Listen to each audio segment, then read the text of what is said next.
But I had started thinking about what a sequel would look like. Hmm. And it was certainly centered on the children. And Joyce would be there now as a mother-in-law. The Polygamist is the show everyone is talking about. It's become one of the biggest global streaming sensations of this year.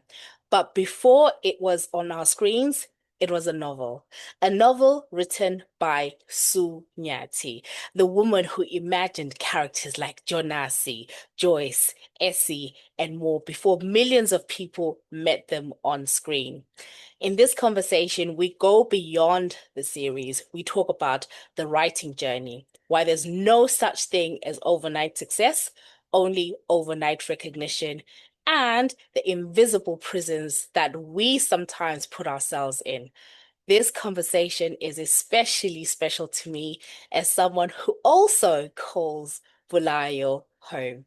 This is my conversation with Sunyati. Enjoy.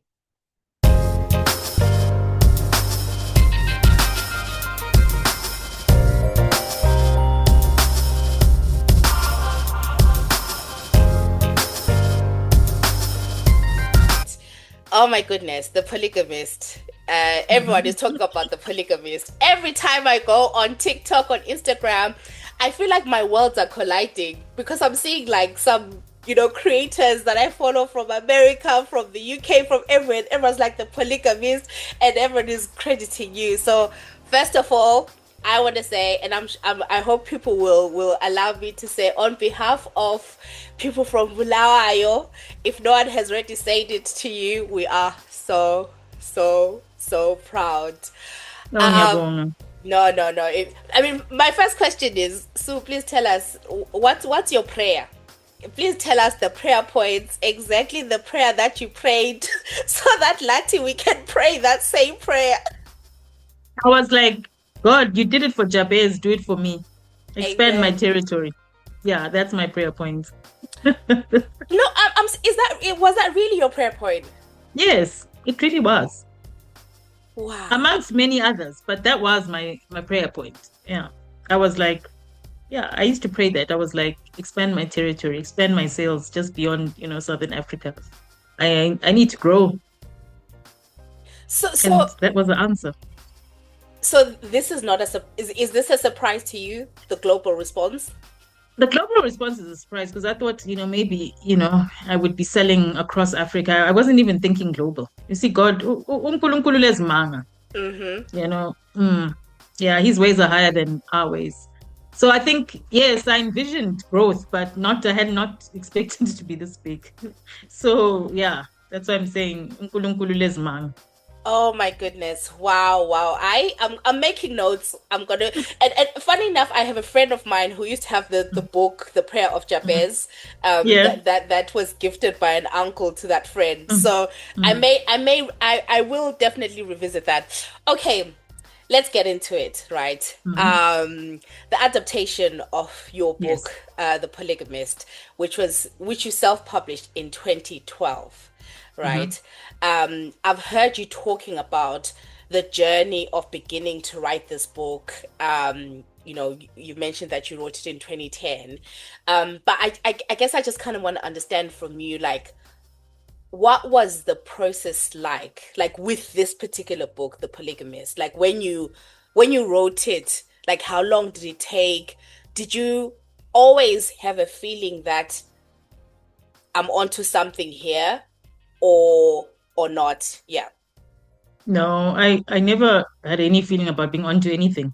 It was just supposed to be an entertaining read, and light-hearted. It started off as something light-hearted, but then I think it evolved and got deeper and darker. So when I wrote it over 6 months. I started writing it after the 2010 World Cup. I just found myself with a lot of time on my hands, and I just wanted to de-stress. And I'd not written anything new in a long time. So I was just looking for something just fresh and new to write because I'd been battling with my manuscript Family Affair for many years. So I just decided, let me leave it alone and just write something new. And then when I started writing it, I started sharing chapters with two of my friends, Jessica Manatsa and Precious Umbika. So I would write 2, 3 chapters and then I'll share with them. And then they would be like, hey, yay, can we have the next chapter? So they're not right. So I think they would then they'd be like, Sue, Auntie, where's the rest of it? So that made me also write fast because I had two readers who were like, hey, we want to read the next chapter. So, but when I was writing it, I wasn't thinking anything of it. As I often write, I don't postulate like what is going to become of the story. I just write what I want to write at that point in time, or whatever I'm reckoning with at that point in time. I never actually think about what is going to become of the book, who's going to be the audience, yada yada. I think all those are like marketing questions. When I'm writing a story, I'm just focused on the characters and the story that I want to tell. And I think that's very important because if you start thinking of your audience, you can also start censoring yourself, or you don't want abantu bazothini as you are writing, because I think that will then influence the outcome and the product. So I just always just try to close off everything and Yeah. focus on the story. Right. So when you finished writing the book, like after 6 months, and obviously you had been getting like feedback from your friends, then what was the next step, right? Because I've heard you talking about, I guess, looking for publishing, and am I correct in saying this was when you were in Zim? No, no, no. I wrote the book when I was in South Africa. Right. Okay. I had already moved here at that time. I Mm-hmm. was now based in South Africa. And my next step was to find an editor because I was told get the work edited first and then look for a publisher. Mm-hmm. So I found an editor. Her name was Paula. Her name is Paula Murray. We have since become very good friends. So Paula had an imprint called Logagog. Yeah, so she knew a lot of people in the industry. So she put out query letters to see if there was anyone interested. And we just got rejection letters after rejection letters. So there was no interest at all. And then she suggested to me self-publishing. And I was not familiar with self-publishing, having, in Zim, that's we always knew about traditional publishing, but not self-publishing. So she was like, try it out, and it's a good way to put your name out there, and it's a great book. So she was like, don't, you can self-publish. So she's the one who then introduced me to the world of self-publishing. I mean, the biggest difference with self-publishing is that you foot the entire bill for everything from edits, layout, typesetting, proofreading, everything, design. Printing and then distribute. You carry all those costs. So yeah, so that's then the route that I took. And mind you, I knew nothing about the publishing industry. I was still very a novice, coming into it as just a writer with a Yeah. dream to get published. Yeah. And then so when you self-publish, like how many books do you order? Like how does it work? Where do the books go? Um, because I'm assuming at the time, yeah, there was Amazon or whatever, right? What does it look like No, no. practically? When you Yeah. self-publish, you're actually printing the book. You're not just doing an ebook. Right. You're actually doing physical copies of the book. So I think in our initial print run, we did 1,000 books, Okay. which I think was also very uh, ambitious. Mm, This is what I mean when I say I didn't know much about the industry, because some people might have then done maybe fewer copies yeah. just to test the market. But it was also economies of scale. The Mm, more copies you print, the cheaper it is. So yeah, so I did a big print run. And I think also in my naivety, I had this idea that the book would fly off the shelves, mm-hmm, not knowing that it would move very, very slowly, actually. mm, So it was just, yeah, it was a learning curve, I think, for me every step of the way, and understanding, that you need to market the work. Um, and I think also the time when The Polygamist came out, then 50 Shades of Grey came out, and that book was an instant bestseller. And I right. was like, and then why is my book not moving like that? Yeah. Yeah, so it was those kind of things that were happening in the context. Yeah. And then is there a moment where you ever felt like, let me just give up? No, I it wasn't so much just to give up, but Mm, it didn't perform the way I was expecting. So it didn't, and but the few people who had started reading it loved it, and they were recommending it. But yeah, like I'm saying, it was like, okay, it's out there in the world, but it's moving very slowly in the world, and it wasn't getting the traction that I had hoped it would get. And yeah, but look, I didn't have much pressure because I was still working full time then. So it wasn't like I needed to survive on the money, or it was just something that I'd been wanting to do. So it was almost like a dream, Mm, a dream realized, I'm finally out there. Yeah, and life still carried on. mm. Yeah. And maybe just quickly just diving into the book, but I'll mostly focus on themes. But Jonasi Gomorrah, right? I just Hmm. want to know like the inspiration behind the name Jonasi because it works so perfectly. Like when you when you, even when you watch the when you're reading it, you're like, yeah, Jonasi. Even when you're like really like expressing, so I'm like I just want to know, I guess, the name, where that came from, and just when you wrote that, are there people in your life that have been like, "Oh, is this about so and so? Is this about is this about this person?" Yeah. Not at all. So no one's ever in my life said, "Is this about?" No.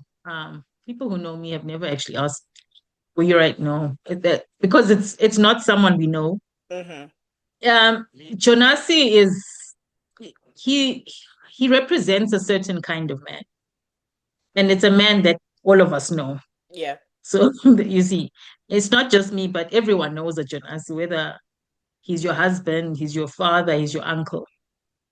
I built him, from what observation really, and then I built up this character to represent that man who is essentially a narcissist. But at that time when I wrote the book, I didn't have the language Mm-hmm. for what a narcissist was. I mean, now narcissism is in our lingo, and I think we've been educated about what it is. But I think back then in 2010, there was nothing like that. We didn't even know. I didn't know the term existed and Mm, how a narcissist behaved. But I think in writing that character, I was essentially describing, one, not knowing it. So sometimes, that's what I'm saying, subconsciously, we also recreate things that we've experienced. And I've probably, I have I've dated narcissists, right? And so I have had that lived experience of narcissism in my life, through various relationships and connections. So that's where the inspiration also came. And also seeing people like that. You build up this character. But I've had men over the years who have called me and said, "You were writing about me. This is my life." um I feel like it's my story that you're telling. So I've had those kind of reactions, right? From men that I don't even know. So mm, that's why I'm saying I'm not writing about a particular person. mm, The character represents a particular person. Not so there wasn't one person that I said, I'm gonna make you Jonasi. And I think the name might have come, I don't remember now because it's so many years, what inspired the name. But I know there was a song by Stimela that I liked a lot. I hate telling a lie. Um, I don't mhm, know if I heard it after the fact, but I don't know. Yeah, because now it's been so long. But Gomorrah, I know I was very intentional because it comes from Sodom and Gomorrah in the Bible. mhm, But Gomorrah also has a meaning. It's a Shona surname. mhm. And I think it's about, digging up something and uprooting something. So it also does mean something in Shona. Yeah. But for me, when I chose that surname, it was simply because it was a derivative from Sodom and Gomorrah in the Bible. That Yeah. wickedness. Yeah. Yeah. Not just to describe the character, but also the society that we live in. Mm. And with Jonasi, I'm hesitating because I'm sort of hearing the different characters say Joe, Jonasi, Joe. Joe, And Joe. I Mhm, I guess we kind of there's a lot we can glean from maybe his upbringing, right? No mhm. mom, alcoholic Yes. dad. Mm. Um, have you ever, I guess maybe in your book clubs or just in other settings, have people been like, oh, we would like maybe a kind of backstory on a Jonasi, or to kind of explain a Jonasi, or maybe when you speaking to people, because I know it's obviously very much from the viewpoint of the women that were impacted. But do you kind of get that, like, oh, we would have loved maybe a little bit more to understand how he got Yeah. to be who he is? Yeah. Yeah, definitely there was that. We want to understand him more, why he's like that. Mm, I mean, think in the book, I just allude to the fact that he literally grew up motherless and mm, his father's an alcoholic. And in the book, he has two brothers, Wanda and Gesho, mm. and they're older brothers. And in the book, I think what the series does is it amalgamates the two brothers into one and they create Umagesh. Yeah. And they gave Umagesh a nice story arc, which was nice. It was a nice addition, I thought, because I never really delved into his background. Hmm. But there's a sense of woundedness. He has a mother wound and a father wound, and that really impacts him as he grows. And he becomes essentially a man who's wounded, which a lot of men are. Yeah. So as much as Jonas is a villain, he's also a victim of his own story and his Mm. own demise. Yeah. So yeah, that's also I think very important. But I think I probably at that time of writing the book, I would not have had the knowledge Mm. to really delve deep into the psychology of the character. I do have it now, but I didn't have it then. Mm. Yeah.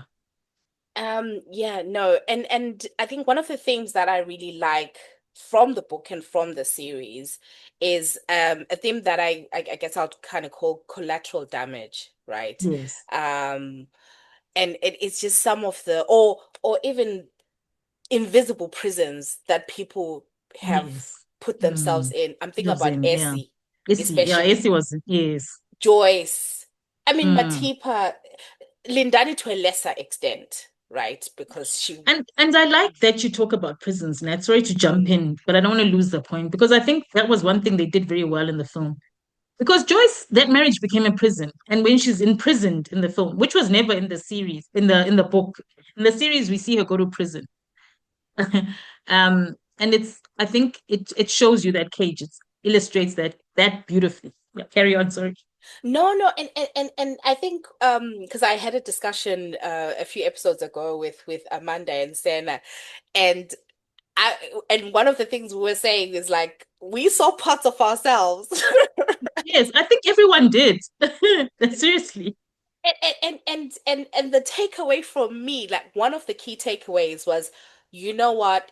You need when you get an L, accept it. Mm, Whether someone mm-hmm, ghosts you, mm-hmm. like avoid dega if someone because you don't know what you're being protected from. At the time, it's Yes. it's it's a heartbreak.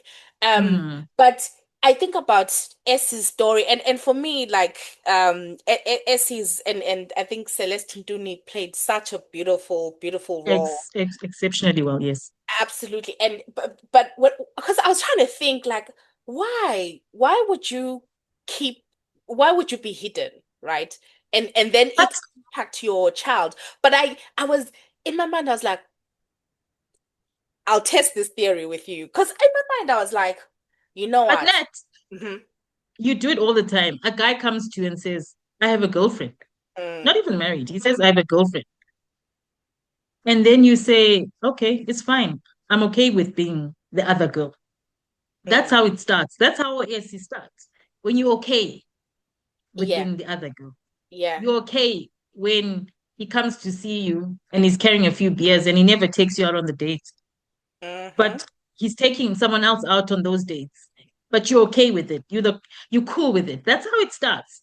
And then so that's how we end up as OS.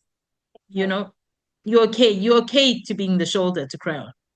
You know, mm, you're just okay with everything. yeah, So I always say, as women, we set the standard of how we want to be treated. that is so It true. takes you just saying, if he says to you, I have a girlfriend, you say, okay, I'm not okay with that. If you have someone, then it's fine. I mean, now I'm moving on. Okay, I want to be with someone who prioritizes me and who makes me first. That's all it takes. And then when you do that, yes, you might be single, but you might also meet someone who's what? Who's willing to prioritize you and make Hmm. you number one. Yeah. So we have to also take accountability for our actions. And sometimes we are responsible for how we are treated because we've said yes to things that demean us. We are saying yes to being hidden. So Hmm. when you are hidden for, 18 years, also it's on you as well. You are Yeah. an accomplice because you agreed. You said, yes, this is what I'm signing up for. So as much as there are Jonasis who are villains, but also we enable the behavior as women as well. Yeah. But it's part of healing is also taking responsibility. And that you're right when you say a lot of women saw themselves. I remember another woman saying, I watched the part when Joyce is pulling him and she's on the ground trying to stop him. And she says, I did that once. She says, when I saw that part, I covered myself because I was like, I was seeing how I must have looked, Yeah. but not realizing it. And she was like, I'll never do that again. Mm. So, in many ways, a series is like it's a mirror. You see yourself, warts and all. But beyond the mirror, it should cause you to introspect and reflect and actually want to do better Yeah. and be better. Yeah. Yeah. No, no, absolutely. It did that for Mm. me. Mm. I saw myself in Essie, I saw myself in Joyce, the begging scene. Mhm. Yeah, and you're not Yeah. alone. So many women saw themselves, and it was like, you know what? I don't want to be. It's like Mm, seeing, and you're like, I don't want to be like that. I mm, don't. Mm. mm.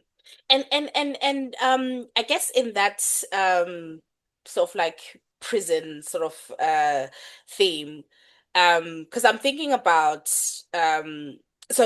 Essie, even Matipa to an extent, and this is my theory that I'll test, because with Hmm. Essie, I really sat and I was like, why? What makes you, because yeah, like I was like, what makes you do that? But then I was thinking sometimes, and again, this is my theory that, you know, obviously she had a child before, who was not Jonas's child. Hmm. And then it kind of gets you wondering, like, oh, sometimes do you keep yourself in a prison because you have made quote unquote an error in the past? And you're like, oh, I can't have another thing again, quote unquote, failing. Um, that was just my theory that, you thinking, oh, I already had a child and this didn't work. Now I've got this. It's not an ideal situation, but I am a wife. I can tell my family that, I am a wife. And I was kind of just thinking, even maybe Matipa, like just her background, coming from struggle and yeah, like, but again, I'm testing that theory. I don't know if you thought about those things when you were writing. I mean, sometimes I think different people have different reasons for their cages. Mm, But you're right that a lot of it is our thoughts, the things we tell ourselves, the lies we tell ourselves. Most of the times, it's a lie that you have believed about yourself because you've heard it repeated. Because you know that lie when people say, but who will want you with two yep. kids Mm-hmm. from different dads? Or it's who will want you if you're divorced. Those are the lies that become our prisons, Mm, you know. Yeah. And when we say the truth will set you free, it certainly does. We should stop subscribing to those things about ourselves, right? And it starts with valuing ourselves, knowing that you're still valuable. mhm. Whether you had a child outside of wedlock, you're still valuable. Yeah. You're still lovable, you know. And I think it's society. Society demeans women, right? But we are part of that society. We can say point, but who is society's women as well? We are in that society as women. And I think women also the biggest instigators of enforcing patriarchy and patriarchal standards that are harmful Yeah. to other women. So I think we need to also start building new narratives that uplift women and uplift each other. That yes, it's okay, you can leave and you can actually be okay. Even if you're building a life on your own with your child, it's still okay. Yeah. There's value to having peace and peace of mind and being able to lie down at night and not having to be anxiety or being Mm, anxious or being worried or where this person is. There's also value to having a peaceful life. mm, And yeah, so it's not always about the fact that ulendoda and you are defined by indoda. And I yeah. have nothing against amadoda. I believe, you can have a beautiful relationship, Yeah. fulfilling relationship, where there's love and respect. Yeah. Mm-hmm. But I think you also need to, set those boundaries. Yeah. And Absolutely. protect yourself from harmful things. Yeah. And just on the book, which character, right, did you write in 2010 that now in 2026, and now that people are sort of like having another a conversation about the book, do you think, oh, I think the 2026 version of me may have done something different to this character?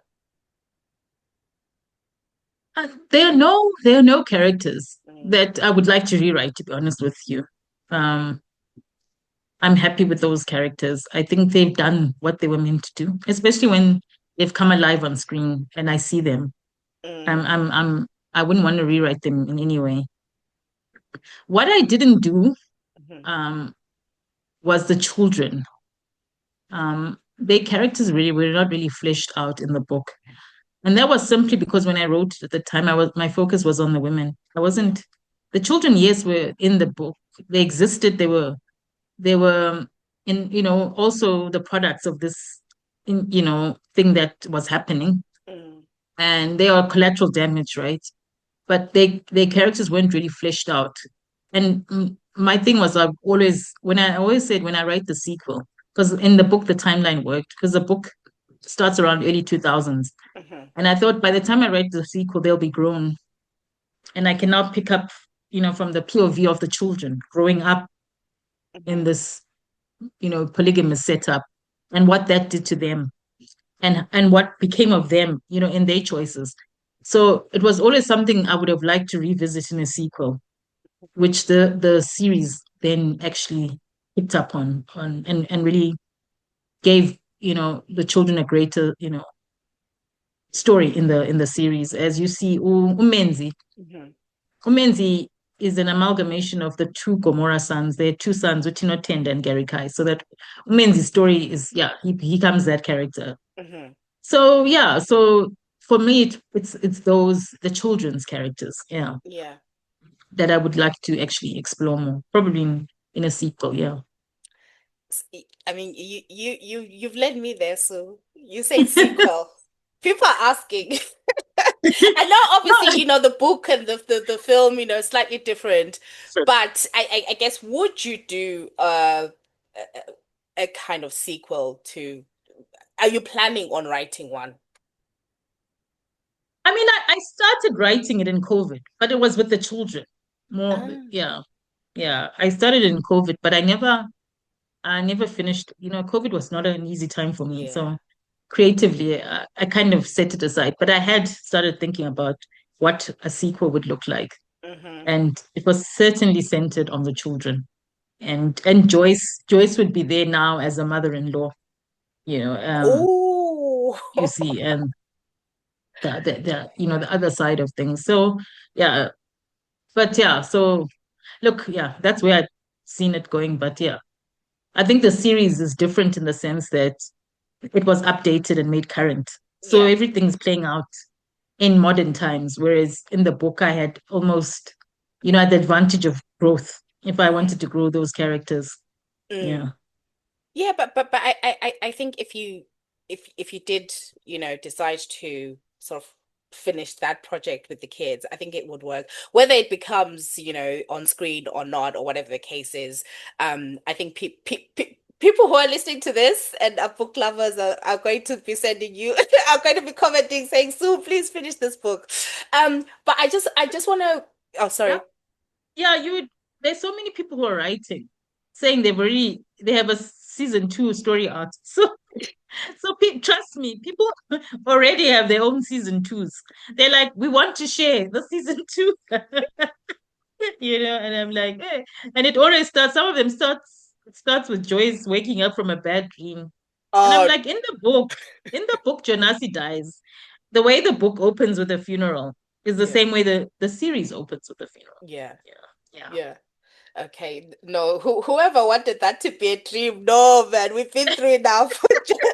Jonasi must go. Um, but I want to go back a little bit, because I told you I've been going through your interviews and I've been taking them all in. And Mm, one of the things that I heard you speak about, I think it was on the Danny J show, where mm. you say that at school you wrote your first book, like handwritten. in a book, Hmm. Crazy Over You. It was a bestseller at school. So I guess can you talk about that? Because I think it's really important for people to see that there's no such thing as overnight success. Like this has been No. happening for years. But yeah, I just want to maybe the start of your love for writing, that writing at school creatively, and yeah, just the support that you had to nurture that gift. So yeah, you're so right, Nat. There's no overnight success. There's overnight recognition, yes, but not success.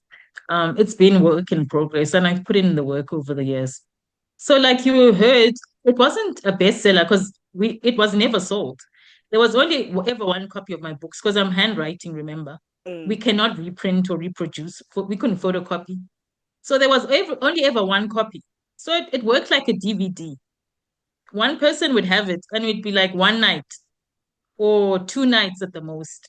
And it would have to move from one classmate to the next. And when the girls at girls' college had finished, it moved to the next school. I had a friend at Gifford, it moved there. It just had to move through the world. And I'm so thankful to all my students. And because the books never got lost. There was never a day someone came and said, I can't find the book. People were precious with it. mm, And they returned it and it was circulated. So people always say Sue's books, we knew her from high school.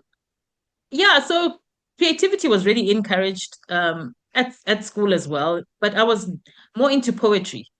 I was mhm. known for my poetry at school. I won a lot of accolades for poetry and and we had Eisteddfod competition. So it's the prose came much later. I wasn't really, yeah, that didn't win me awards. It was the poetry. Mhm.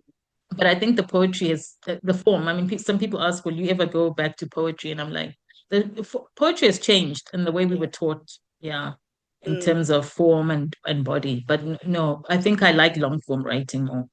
And so for me, I think that the manifestation, when I wrote that first novel, Crazy Over You, I covered it. I put a, picture. I put my name on the cover. I put a blurb at the back. I was already manifesting, what I wanted to. As a 13-year-old, I knew this is what I wanted.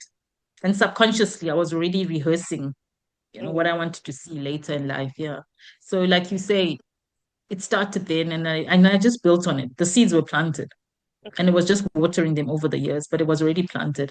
So a lot of the times I think we know what we want and who we are, but people tell us otherwise Yeah. and they will tell you to do other things. But I think you always gravitate to what you were meant to do. Yeah. And I think for me, the writing is truly a calling. Do you still have those books? The I books? do. Really? I do. You know, I do.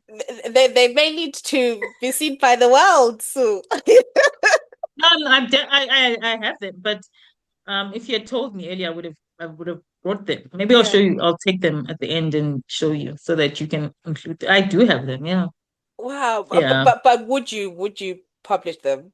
Or is this now No, no, no. no. I mean, it's the writing. It was very elementary. So I Mm, always say I can look back over the years and I can see also how I've grown as a writer. yeah. Similarly, when I wrote A Family Affair, I don't know if you've read that book. But when I looked at the earlier manuscripts, right, I Mm, always say I realized why they were rejected. The the writing wasn't quite there. Even my maturity.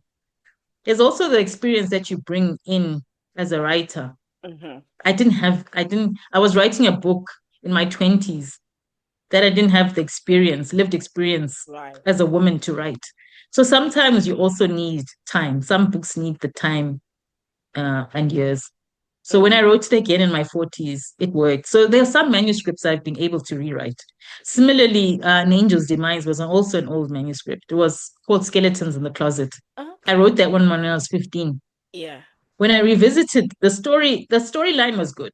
I was like, this can still work.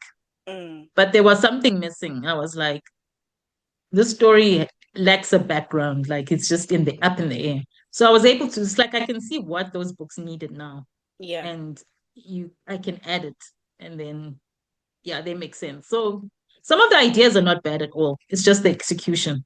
Mm. I was also young, remember? I mean, Yeah. this is amazing because you've got such rich material, right, that you Hmm. can draw from, and it truly shows that this was your calling. Um, even as you're saying it, I'm remembering there's some people at school who are just great at writing. Like Hmm. they literally like you would look forward to reading their short They stories. wish. And yeah, and I guess it's that thing of growing up in Zim and sometimes maybe just not having that support to um nurture your creative writing, Mhm. which sometimes impacts a lot of people. But I guess just a question on, obviously, we've talked about like the polygamist and how well it's doing. How are you managing the high? Like everyone being interested in the characters that you created, right? And I'm sure being interested in your work. And I'm sure that comes with a lot of high, a lot of gratitude, but how are you managing it? Because we do know that sometimes with some highs, like you can kind of get, it can be overwhelming, and Mhm. sometimes, you can sort of get lows. So how are you managing that? How are you coping with all the interest and yeah, the global fame, Sue? I think it's still sinking in, Net. I think for me, life would have probably carried on as usual. But now there's recognition. Mm. I went into the supermarket last week, and people were just staring at me, which is, until I asked someone, "Do you want a picture?" And they said yes, and then everyone came. And so I think that's what I was not used to, right? There's people now recognize my face, which is never. I mean, I could just move seamlessly through life unnoticed, which I can't really do now. I've come to realize because people now realize, and it's quite interesting because oftentimes, I'm sure you watch films. Do you ever really bother to see who's the author if it's based on a book? You don't really check, right? Yeah. So I think the difference now is people watch the series and they were like, but who wrote this? Mm. Who wrote this book? And so it's like the attention then circled back to me. And now people are reading the book. Those who haven't read the books are reading them and they're buying them, and the sales have shot up, which is, a testimony of just how much they were intrigued by the series, but to want to circle back to the book really shows that, it truly is a success story. Mm. So I think I'm just getting used to the idea, because I'm not really a limelight person. Most of us writers are Yeah. really quite happy behind the scenes. Yeah. So it's like, yeah, so people are now requesting interviews, so I show up, Yeah. and I answer questions, yeah. But yeah, but for me, I'm still Sue the writer. Yeah, Yeah. and yeah, yeah. No, and we look forward to reading more from you. And Mm, I like what you say that, like with a lot of adaptations, we don't necessarily sort of look at the author.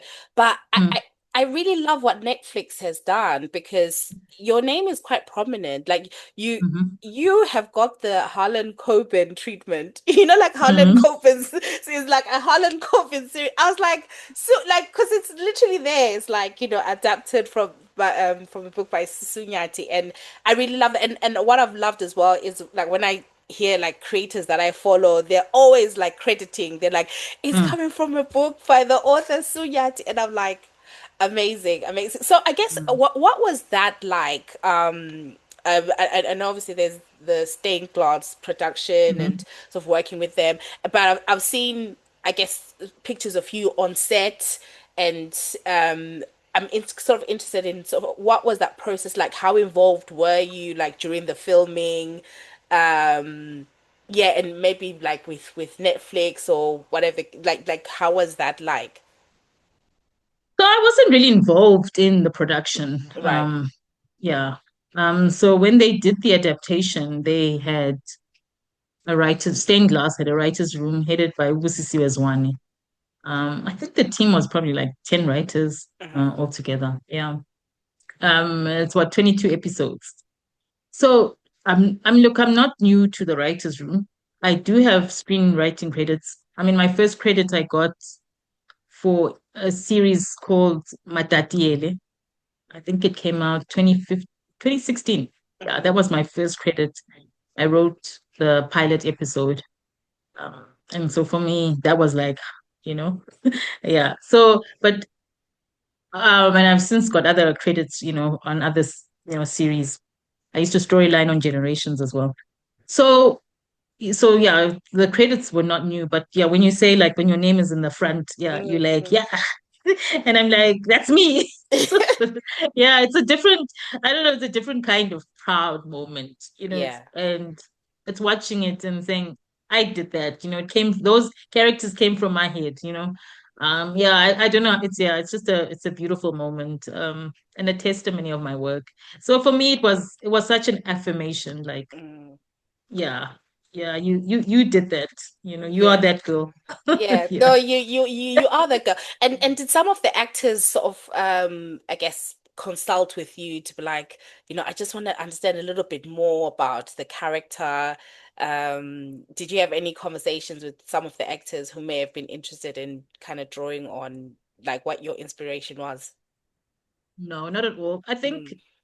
the yeah, I didn't really interface with the actors Okay. until after the series. Oh, okay. That's when I met them post shoot. I think Right. the only actor I met during this shooting was Ukukukumete, because she's the number one on the call sheet. So Hmm. she's essentially the star of the show.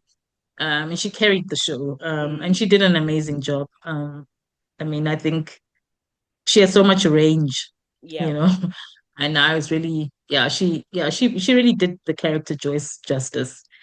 So I met a lot of the cast afterwards. Right. Who Okay. Celeste I knew prior. We'd Hmm. met through a book club. Who Right. Celeste always says I was unfair to Essie's character. And she's like, you did her dirty. And I'm like, Yeah. we always have this fight, yeah. Yeah. But yeah, so most of them I met post production. Yeah. And I think some of them had not read the book, Hmm. some had. Mm. So, I don't know if that really influenced how they brought, the characters to life. I Yeah. know the leads had read the book, Mm. but but for me, I think they did a great job. I mean, obviously and I like that. Yeah, I liked, I think I like how they brought it to life in that sense. Like, because you look at, I mean, Joyce's character was obviously changed a bit. The Joyce in the series has more agency than the Joyce in the book, but Right. it was still a very convincing performance, you know. Mm. And yeah, the adaptation, I mean, they did bring other storylines that were not in the original book, but I think overall it enhanced the book. It didn't take away from the book. Yeah. And I think people have enjoyed the series and enjoyed the book both equally. So I think that's really great. Yeah, absolutely. And Mm. I think for me, there's just Mhm. there's been a sense of real sort of like integrity, like Mhm. with the group, and I really like them really crediting you, and you likewise, really giving them flowers, and yeah, I think that was really amazing. I guess in It's terms, yeah, sorry. I also it's important to understand that film is a collaborative effort. Mm, You know, it's not a one man show. yeah. Um, it takes it's team effort, and I think everyone on the production cast crew came to the party. Everyone came to the party, because sometimes you can have a great script, but you Yeah. can have poor, the acting is bad. Hmm. But I think in this instance, everyone who was involved really brought the A game, and it shows because we have a series that people are constantly talking about Yeah. long, after the credits. Yeah. Mm. And I guess just out of interest, right, with all Mhm. the sort of like global interest and overseas interest, is there any particular celebrity creator that has commented on the series that kind of surprised you? Are you like, oh wow, I already enjoy your work or consume your work, and yeah, Everything's a surprise, Nat, at yeah. this point. It's like, like I'm telling you, like honestly, I don't think any Mm, of us did expect it to blow up globally. So mm, that really, so all the comments is everything is just a surprise. The reception is a surprise. I mean, look, I had expected when I watched, those series, I thought it would do well. I thought we're gonna trend, in Southern Africa. Yeah. But then I thought like anything will trend and that's where it's gonna end. Yeah. Yeah, but it's really exceeded my expectations in terms of, and even beyond beyond the series, people are reaching out, Mm. um, offers for the rights of the book, translation rights. So there's been lots of other things happening as well. And also for me, speaking engagements, people really are keen to know Yeah. more about Sue Nyathi. So I think this has done for me what, you know, it's given me a kind of PR I would never have gotten otherwise. Yep. And writing from the deep south, as I call it, writers who are published in Southern Africa tend to be ignored. Yeah. You tend to get more mileage as a writer, an African writer, if you're published overseas. Hmm. Because it's easier to sell the books down to Africa. It's harder for us to sell our books up to the rest of the world. Yeah. So it really has done a lot in terms of my brand and positioning and my name. People Mm. now know who Sunyati is. If they didn't know, now they do. And they're going to look for my work, which is amazing. And more than that, they're going to start looking at other writers in the South and saying, what else is there? Who else is there? Who's writing? So I think now is the spotlight is on Southern African writers. A door has been opened for us, and Yeah. let's all go through. Let's all Oh, go through. I love Mm. that. I love that. And I love that you're saying that people are discovering, you. And one of my favorite books, I will say this all the time, is Gold Mm. Diggers. Yeah. That book, I finished the book because I was reading it and listening on Audible as Oh well. dear. Mhm. And I finished it on Audible and I was walking, I stood in on one spot for like 10 minutes because I was like, ah. So I mean, you may not be able to tell us, but I want to see that book on screen. So please, what's Yeah, happening? it's a favorite with a lot of people. Yeah. Yeah. Anyway, watch the space, as they say. Listen, okay. I'm going to take that as a listen. I want to be an extra. I want to be the best person in the bus from Max Garage. Like even if I'm at the Yeah, back. and we must have Max Garage thing because people who know Max Garage, you know. Yeah, yeah, and I refuse to call it BP or whatever they want to call No, it no, it's nowadays. always going to be Max Garage. No, so no, I'm encouraged by what you've just said because I'm like, yeah, we're going to build the prayer points over this because gold Yes, digger, we got yeah. Let's speak into existence. We're yes. speaking it into yes. No, and I know you got gold diggers, a family affair, angel of demise. Um, I I think I've heard you saying you're writing another book, Yeah, I'm busy on my fifth novel. Yeah, at right? the moment. Yeah. Will it come out soon or No, it's not going to be soon. Probably okay, next year. Yeah. right? No, if it comes out, it'll be next year. Let me not say. Yeah, because there's some books. Mm, This not might not necessarily be ready to be published. But yeah, I'm working. But definitely next year there will okay. be a new Sunyati novel. But I've just finished also editing an anthology titled Manhood: Confessions from the Heart. Mm-hmm. It's a collection of non-creative fiction essays, non-fiction creative essays. Yeah, that's what they are, Mm-hmm. by 21 men reflecting on manhood and masculinity, which I think has become a very important and pertinent conversation Yeah. nowadays. Yeah, That's quite timely, right? Like with all the yeah, conversation from like about the patriarchy and Jonasi and women upholding the so no, I look yeah. forward to that. That's quite And this timely. thing, femicide, I mean, you've just heard recently that Bulawayo guy, Obulelu Mfazi. And I mean, it's shocking. I went to school Yeah. with her, Sue. Like where Are you it's serious, so man? close to home. I Oh know my them. God. You know them. Oh no. It's so close Yeah. to home, and Mm, it's just unthinkable. It is unthinkable. But like you say, it's so important that these conversations are had because mm. you wouldn't think in 2026, like, Yes. Our generation. yeah, This is our generation. We should be yeah, doing better. We are not. yeah, yeah. Mm, It's shocking. Mm. Absolutely shocking, absolutely shocking. But yeah, no, Sue, it's been a pleasure speaking with you. I've gone over my time. Sengidlulisa amalawulo. No, akulandaba. Injalo. I had so Injalo. many questions, so many other questions, but you know what? I just want to say thank you so much for your time. It's a pleasure. I thank you for responding because I was like, yo, Sue's gone out there. Let me try and speak to her before Oprah. No, wenze kahle ngiyabonga. No, no, no, Ngiyabonga. no. Thank you so much. So, to everyone, I would encourage you, please check out all the books. All the books, all the books. Please check them out. Please invite Sue to speak. You know, wherever you are in the world. And Sue, we're so proud of you. So proud of you. And I pray that God continues expanding your territory. That Amen. that prayer of Amen. Jabez will just always be a stamp over your life. So Amen. thank you, Manyat. Siyabonga. Ngiyabonga, ngibonga mina. Thank you so much. Bye, everyone. Thank you. Lisale kuhle.